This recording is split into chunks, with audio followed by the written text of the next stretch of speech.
So এই প্লেসে কিন্তু দুইটা কিন্তু শাহিওয়াল সার রাখা আছে, আর দুইটাই কিন্তু কোয়ালিটি সম্পূর্ণ সার, একদম লাল টকটকে।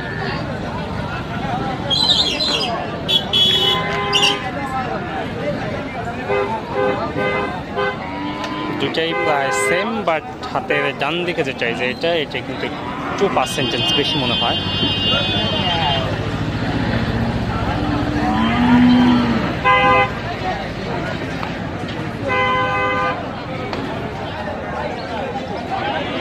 তো দেখি চাচা কথা বলে। চাচা মন মারা কেন আজকে গরু বিক্রি হয় নাই? আল্লাহর উপর ভরসা, আল্লাহ যতটুকুন করবো ততটুকুনি ভালো। তো এই দুইটা তো শাহিওয়াল জাতের দেখে মনে হইতেছে। জোড়া কত দাম চাইছিলেন? 2,15,000। কত দাম বলে? 70 পর্যন্ত সর্বোচ্চ। আপনি কত ঠিক দিচ্ছেন? 80।